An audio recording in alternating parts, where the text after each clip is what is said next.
Cobra Kai never dies.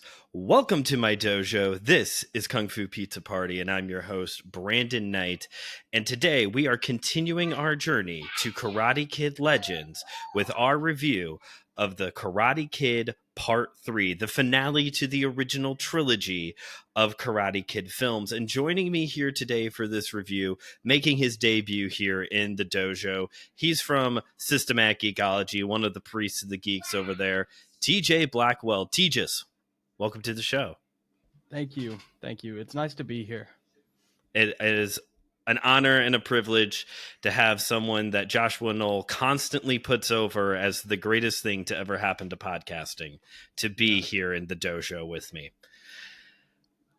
TJ, here on the show, I seek to deliver high-flying action in 30 minutes or less and serve up some wisdom one slice at a time.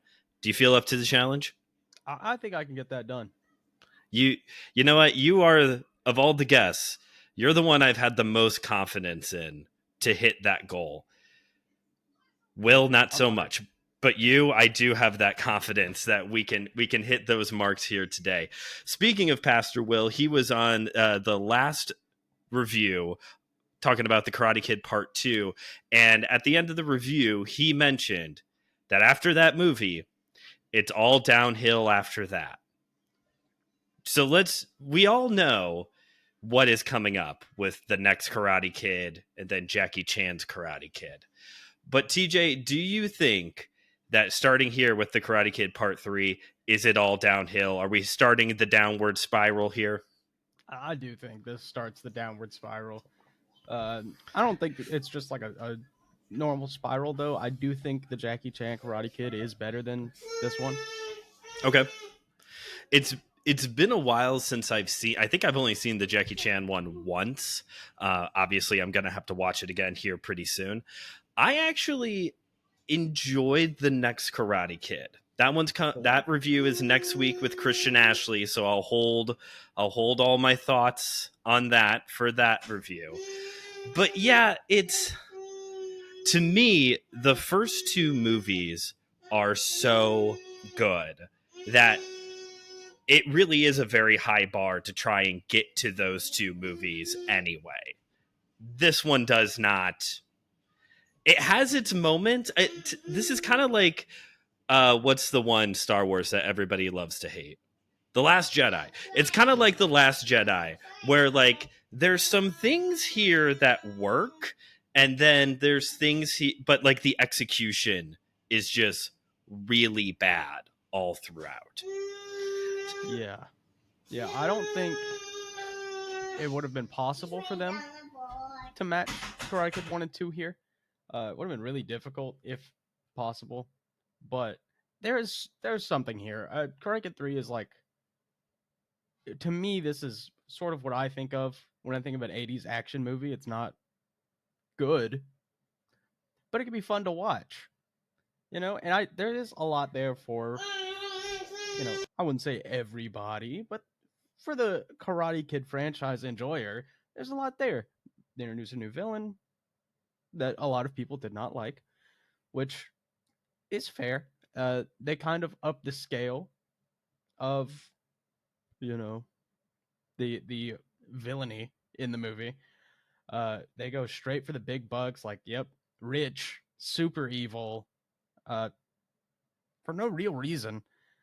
But there's, I have to respect it. It's the real sense of camaraderie that Silver brings that I do have to respect, because for him, his entire investment is just that they messed up my boy. They messed up my dog, and I'm not going to let that fly. So, I think he has his redeeming qualities. I totally agree with you on all of that. There is this aspect of Terry Silver being like the ultimate big boss, the final boss of the Karate Kid franchise. And yet at the same time, he is such a cartoony, mustache twirling villain, just like, especially when they first introduce him. Like you said, for no apparent reason, this guy is filthy stinking rich, has a gnarly, just ponytail, just so 80s with the really long jet black ponytail. He's like, and his money is made in like nuclear waste. Like he cleans up and gets rid of nuclear waste. So this guy is like Mr. Burns from The Simpsons, but not 1,000 years old. And it's, Yeah. and you're right, like the whole premise of his involvement and this amazing lengths that he goes to in this movie is all because John Kreese, the Cobra Kai, lost in the All Valley tournament. John Kreese has been, he's been like not proven a fraud, but like, not very illegitimate. And now he wants revenge. He says it 70 times there in the first 5 minutes of the movie. It is time for revenge on Daniel and Mr. Miyagi. And it's just so. Once the movie gets going, it is a little bit better, especially once they start the whole charade. And I do really like this idea of like Daniel crossing over to the dark side kind of thing and joining Cobra Kai because he thinks Mr. Miyagi can't get him over the edge to take on karate's bad boy, Mike Barnes. I think this fight at the end of the movie is one of the best in the Karate Kid franchise. I agree with that. I think the first two, it's a lot more realistic. I am 25. The Jackie Chan Karate Kid came out in 2008. I was 8 or 9 when it came out. So to me, the end fight in that movie, that's peak. It's over the top. It's awesome. Yeah, whatever, man. Do a whole flip. That was completely necessary, Jaden Smith. Thank you. But up to this point, I do think this is the most entertaining fight in the series. So it's not the worst. It's just not that bad. It's not as bad as people make it out to be. It's not. My only critique of that final fight between Daniel and Mike is that for as much as unrealistic as the crane kick is, in the sudden death final round of a tournament, you're going to pull out a kata. Okay, we're really suspending a lot of belief here in order. Because even Terry Silver's like, get the point. Just punch him in the gut or something. And, Daniel wins. I mean, it works. But, like, that you do have to suspend a lot of belief there. That Mike he's just like confused, like what is going on, even though he's been so hyper aggressive throughout the rest of the movie even. Yeah. And it's like, I mean, a kata is not something you do in a tournament. It's, if you're not a martial artist and you're listening to this, katas are something you learn early. You learn, you do them to, keep your form correct. But, well, I mean, it's just interesting to me that Karate Kid 3 is where they're like, yeah, let's do the katas now. So that's actually a pretty good point. Something I wanted to bring up here. As much as I like the first and second movie, especially the story of the second movie and all this like world building that they do, bringing us into the life of Mr. Miyagi, I think the storylines of the second and third movie should be flipped. I think the second movie should be, we're going to run it back. Daniel's going to defend his title. And then the third movie is going to be, now we are going to travel to Okinawa and learn all this backstory of Mr. Miyagi. Maybe even to the point of having this big emotional finish in the third movie of Mr. Miyagi deciding to stay in Okinawa, or maybe Daniel deciding to stay with him and they start teaching Miyagi-Do karate there in Okinawa. Some kind of like emotional punch, because for this trilogy, this movie does just kind of end like any other movie. There's no like, oh man, like some big emotional send-off. It's just Daniel wins, Mr. Miyagi wink, and roll credits. Yeah. Which, I mean, is a good way to end the movie, but it's not a good way to end a trilogy. I think if they didn't do, your idea, which is good. I think what they should have done is Karate Kid 1 is about Daniel, of course. Karate Kid 2, Miyagi. Karate Kid 3 should have been about Cobra Kai.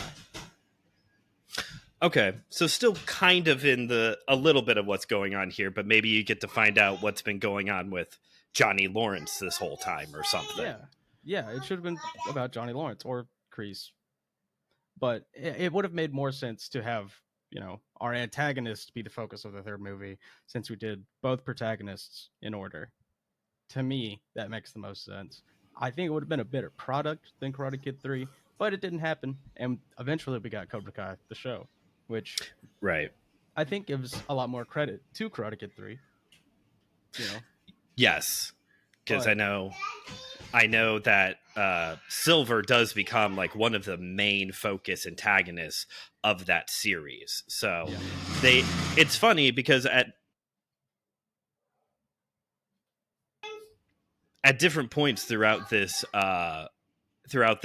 journey to the next movie, there's been these conversations of like, what if they would have changed this or done it this way?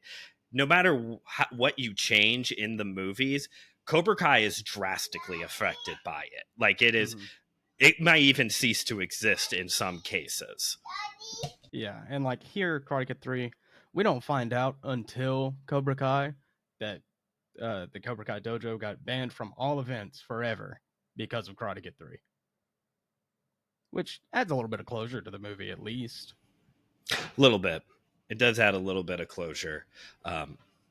I can't believe how many times Mike got away with kicking or punching Daniel in the dick during that final fight. I was like in my sparring experience, it's like 2 in one match and you're out. You're disqualified. Yeah. I think at some point the movie affected that. If you couldn't already get disqualified for too many illegal strikes, someone watched Karate Kid 3 and was like, all right, so this is a problem. But what a hilarious strategy. Just, win a point, illegal strike. Win a point, illegal strike. Just beat them up. And like, not even trying to hide it a little bit, you know? Like, oh, accidental, my bad. No, like just very blatantly, just right in the balls over and over again. An actual villain. And I've seen a lot of people, complaining about the movie, and they're like, oh, it's not like Daniel to get scared like that. He wouldn't try to quit. You kick me in the balls 11 times, I'm going to want to quit. Yeah. Like, I'm going to want to stop. Absolutely. I do want to talk a little bit, though, about the fear factor of Daniel in this movie. Overcoming fear is a big part of the Karate Kid narrative. But this is one of those this is another example of why I think the stories of 2 and 3 should be flipped, because in the third movie, the whole, the big metaphor with the bonsai tree is that it is time for Daniel to start branching out and be his own person, and because he has this really good root, like a bonsai tree. That's what Miyagi keeps saying. Daniel then proceeds to go throughout the whole movie making all the wrong decisions. There's never a decision that Daniel makes that is correct. They're all the wrong decisions, which is fine. He's literally going into college, so he's entering that phase of life of becoming your own person, becoming your own adult. My problem with that, though, is that in the second movie, Daniel is so mature, calm, focused. There's even a scene in the second one where Daniel is imparting wisdom to Mr. Miyagi, which is usually, in these kinds of stories, in these movies, that's usually a sign of the pupil has progressed. The student has progressed above and beyond what the teacher could ever hope for. So you have Karate Kid, Daniel is learning the ways of Miyagi-Do karate. Second movie, super mature. He's got it all together. Third movie, it is all out the window. So I do think if you flip those two things, that does make the movie and the overall story better. All that to say, though, if I'm getting hit in the crotch 11 times in one match, I am going to be terrified. Yeah, I'm gonna be scared. But if they flip the order, I'm not sure if Karate Kid 2 would have come out as 3.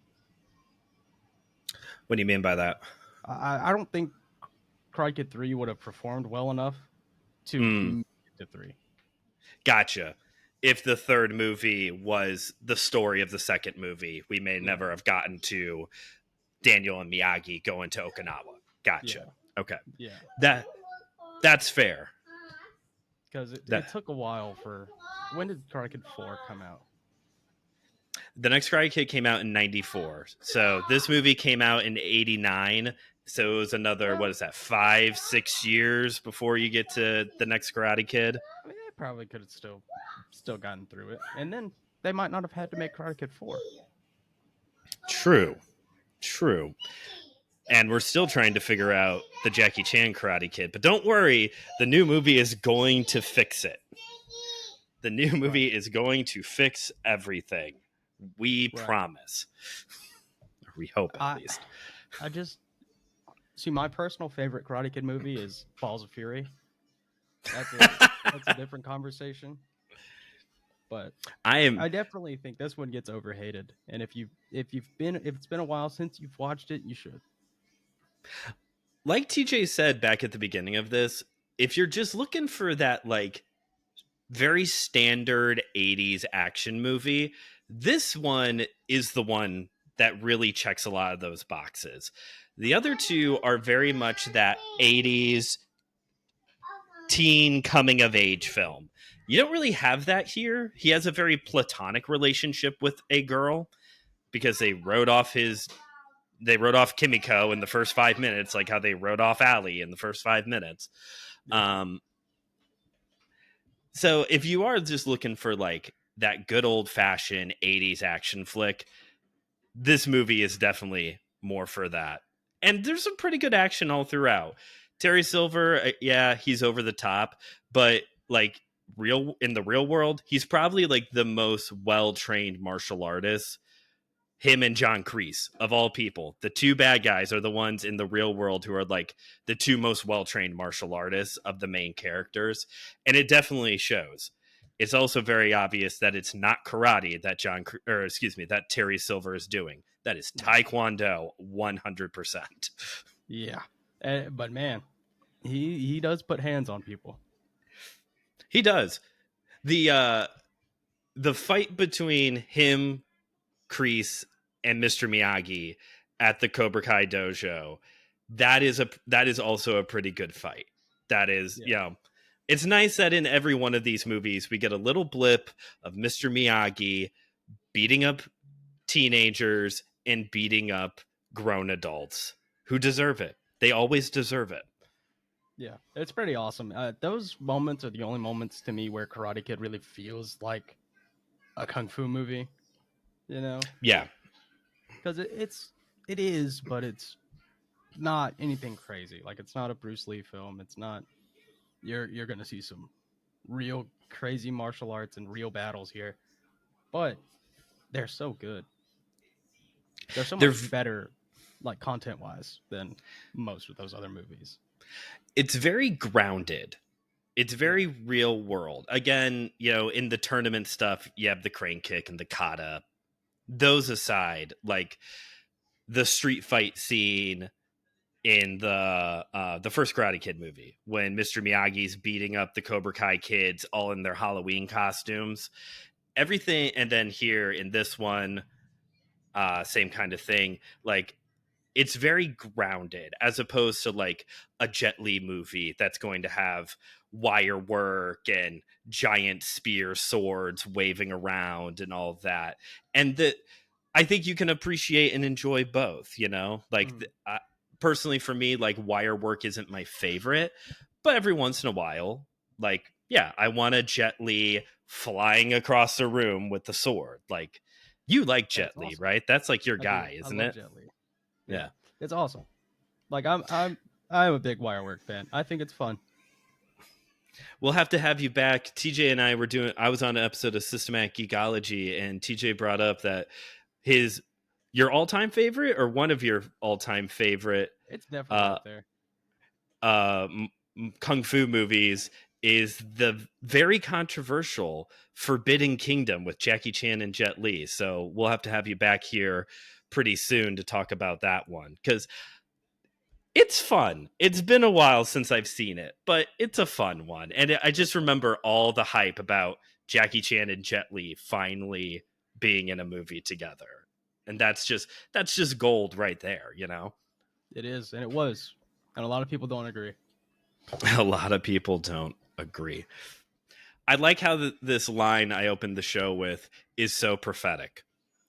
Cobra Kai never dies, because we thought it did. Because this is the last time we see anything of Cobra Kai until decades later with the TV series, with the YouTube Netflix series. Cobra Kai is not in the next Karate Kid or Jackie Chan's Karate Kid. And it's just so prophetic of like, yeah, this is, we're coming back to this. They didn't know it in 1989, but nostalgia won. Mm-hmm. Nostalgia won, and what a success story. It Different did. episode, but man, that's crazy for a show to go from YouTube to Netflix to being wildly successful. Wildly successful. Yeah, does everybody remember that brief period of time when YouTube was going to have a streaming service, even though their whole thing is streaming videos anyway? And then Netflix picked it up, which usually is a recipe for disaster when Netflix picks up a show that got canceled. And it's like one of the hottest programs that Netflix has ever produced. Yep. I bet HBO was kicking their teeth when they saw how popular Cobra Kai was getting. Oh, I bet. It's also interesting. I should probably bring this up. Back when this journey started in January, I mentioned how all of these movies were on Netflix behind the ad-free paywall. That has changed a lot, and it's weird now. Karate Kid, The Next Karate Kid, Jackie Chan's Karate Kid are all only available to rent or buy. So Apple TV Plus, Prime Video, those places where you buy or rent films. Karate Kid Part 2 and this one, Karate Kid Part 3, Hulu. Or Tubi. Tubi, which also means by extension Disney Plus, depending on what version you pay for and all of that. Yeah. So I'm interested to see if when the Karate Kid Legends comes out, if they all are going to end up in one place. So that way Sony can make as much money as possible on these. Because Sony doesn't have a streaming thing. They never got in. Nope. I feel like what's most likely is they're going to end up on like Peacock or Paramount Plus or something. I was kind of thinking Paramount Plus. I don't know why, but that just seemed to be the right vibe for their content. Yeah, I think it's so interesting. They were the one, and it's not for a lack of content. They own Columbia Pictures. Like if you look at that film catalog, they could put every Spider-Man project ever on their streaming service.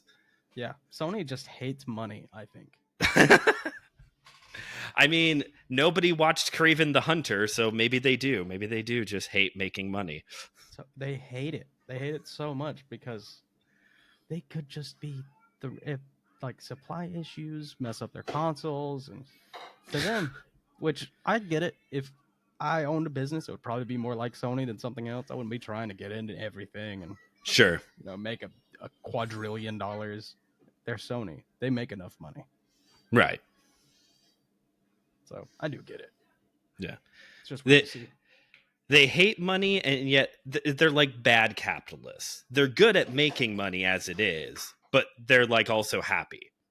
Like you're not supposed to be happy. You're supposed to always want more. Like Terry Silver. Yeah, they're content, and that's the problem. That's the problem. All right, TJ. Any other thoughts here on the Karate Kid Part 3 as we start to draw things to a close? I do seriously think that if it's your least favorite Karate Kid movie, that's fine. But if you think it's just a bad film, you should watch it again. Because I Yeah. wouldn't say it's a good film, but it's not that bad. It's not a 3 out of 10 like people like to say, like Roger Ebert liked to say. Yeah. And yeah, both Arvidsson and Ralph Macchio had some pretty negative things to say about the movie. But at the end of the day, it's still a fun watch. It's still part of the Karate Kid franchise, and it's still worth watching every once in a while. Yeah, I would agree with all of that. It's definitely, you can find a truly worse movie. There's some on the way in this franchise, but but yeah, you could easily find like a worse movie to watch. But it is actually a pretty good, turn off your brain, just kind of put it on in the background kind of film. Yep. The other ones I feel very invested in. This one is a little bit more, it's good background noise. Yeah. Yeah, I can't argue against that. Yeah, that is the perfect description. Because watch the best thing about Karate Kid 3, despite its slightly redeeming qualities, the best thing it has going for it is that it makes you want to watch Karate Kid 1. True. All right. Well, thank you, TJ, for taking the time to be on today's episode. Listeners, you can find TJ on several different Anazao Ministries podcast network shows, Systematic Geekology, the Whole Church podcast. We'll link to those in the description of this episode. Follow the show on Instagram at KungFuPizzaPrty and on Letterboxd, KungFuPizzaPrty. You get the reviews early before everyone else does here on the episode.